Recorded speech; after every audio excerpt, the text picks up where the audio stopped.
Hey everybody, it's Jeff Hansen. We're back. We're talking BYU football. Training camp is underway. There's a lot to get into. But first, an important request from me to all of you. Pausing for cinematic effect. We need to fuel the algorithm, folks. It's back. Algorithm fuel. Like, comment, share this video, whatever you've got to do.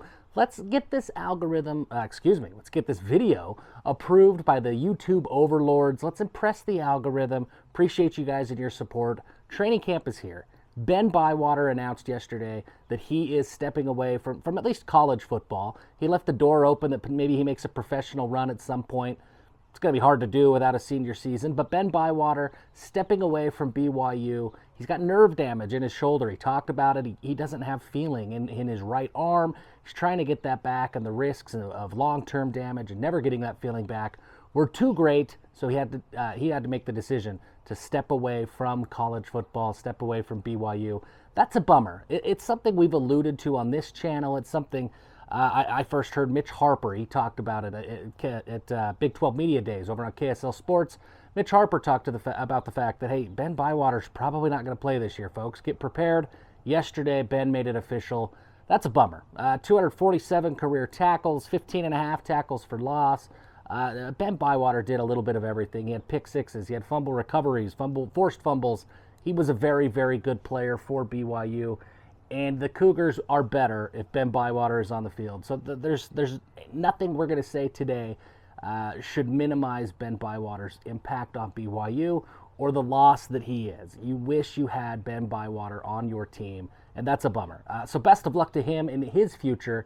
But let's talk about BYU, right? Let's talk about this year, the linebackers in the room right now. How does BYU withstand the loss of Ben Bywater? Because we can all look at the tape. When Ben got hurt last year, the defense was noticeably different afterwards. He didn't play very many games, but when he did, he made an impact. When he didn't, the defense got worse. I think that's objectively true at this point. So a lot of the same guys coming back. So how equipped is BYU, and how can BYU ensure that there's no fall off without Ben Bywater this year? Well, first and foremost, Siale Esera practiced in full yesterday, and that's huge, huge, huge news. In fact, he had a pick, I think, in one of the open plays that was available to the media. He played very, very well. Siale Esera is the real deal. Siale Esera had a foot injury, and those foot injuries, we saw it with Taysom Hill back in 2016, right? Nobody knew the extent of what Siale Esera's foot injury was, but something with the foot. And Taysom Hill, he had a Liz Frank, right? That's a major foot injury. But even when he was back, those early games in 2016, he wasn't back. He was cleared to play, but he wasn't Taysom yet. Foot injuries are difficult to come back from. The fact that Esera is back already, playing, going full bore, that's huge. That's really, really big. He's maybe the most important piece when it comes to replacing Ben Bywater. Joe Bryant-Strother's back at BYU now. Not back. He transferred in from UCLA. He's going to have a big role. You know, when he was added, to me, it felt like insurance for Siale Esera, not knowing if he was going to play. Now I think we know. The BYU coaches, maybe the official announcement was made public by Ben Bywater yesterday, but the coaches have had an inkling that this could be coming for a while. They were able to prepare. Now they add Bryant-Strother. That's a big deal. Look, he didn't produce a ton. He doesn't have high-level results at UCLA, but he does have enough experience that I think he could be a solid rotational player at worst, and that he's got the talent to be more than that if he could figure out a way to put it together in this BYU defensive scheme.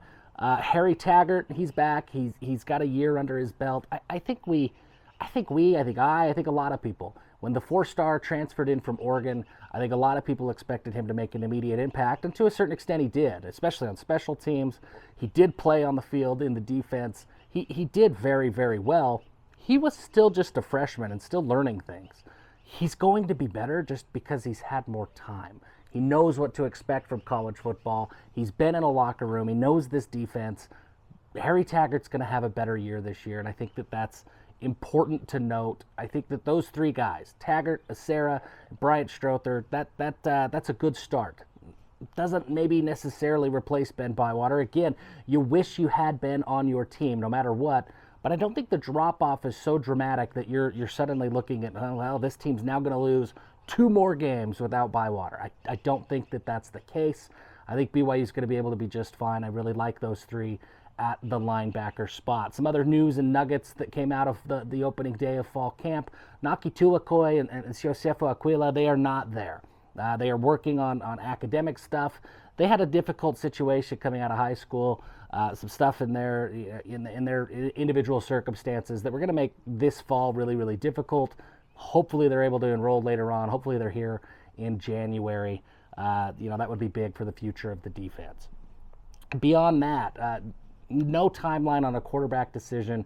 I've talked about it on this channel. I sort of have that August 15th, August 17th, something like that. I have those dates circled as when I would prefer that BYU has a quarterback ready to go. Whether they announce that to the public or not, who knows?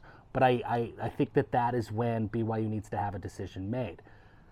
I'm flip-flopping. I've gone on a few shows this week and officially flip-flopped. I am publicly flip-flopping. All summer long, I've said Jake Retzlaff is the guy for week 1. I no longer think that's the case. I think Gerry Bohanon gets the nod in week 1. Gerry Bohanon is healthy, and you can see, even in just practice clips, his mechanics, he looks more comfortable, things are flowing more freely, and if he's 100%, which I think he is, if he's 100%, I just don't see any way that he doesn't end up as BYU's week 1 starting quarterback. He's got all the tools. I think Jake is a great leader. I think Gerry is a great leader. One thing that Gerry Bohanon talked about with the media yesterday, that if you read between the lines, that what he brings to the table is a knowledge of how to win in the Big 12 conference. And he talked about earning the right to win. Every team in this conference is practicing the same way. They're lifting the same way. They're working out the same way, running the same way. They're trying to execute it the same way in practice. The only way that BYU is going to win is to outwork all of them. That's really, really difficult to do, and we did not see that from BYU a year ago. Now, a guy like Gerry Bohanon who has done it, he's been on good teams and bad teams. He knows what it takes to win, and I think he has a certain presence about him that when he speaks inside that BYU locker room, he speaks with authority. He's got more Big 12 wins under his belt than anybody else in that locker room. And that should speak volumes. I think he's a leader. I think he's the guy that BYU needs. And now that all the physical stuff is ready to go and healthy and not really a concern anymore, I think Gerry Bohanon is the guy. He's 6'3", man. He's a legitimate 230, 235 pounds. He can do everything you want at the quarterback position. The one thing I liked about his media availability, his little presser, he talked about winning in different ways. Winning is what matters to Gerry Bohanon. He talked about, hey, sometimes you're going to air it out, put up 50 points, the quarterback's going to throw for 400 yards. Other times, the way that BYU is going to win, they're going to rely on the run game. They're going to win ugly. It's going to be a 21-17 type of game, and he's totally fine with that. He's not a stat guy. He's not somebody who needs to get his throws and his numbers in. He's a winner, and he wants to win. This is not to say anything negative about Jake Retzlaff or anybody else in the room, but I think that Gerry Bohanon, barring injury, barring a setback, I think he's your guy on week 1 against Southern Illinois. Maybe they find a package for Jake. Maybe there's some 2 quarterback stuff. I don't know.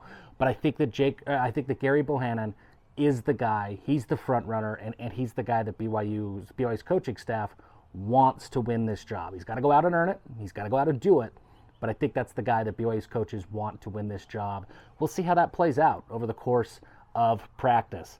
Other news and nuggets, just real quickly, LJ Martin did practice. People asked about specifically, hey, injuries, and Kalani was kind of coy about it. He said, no, he's out there practicing. Maybe you didn't see him in teams. We're rotating a lot of running backs. LJ Martin's back. He's playing.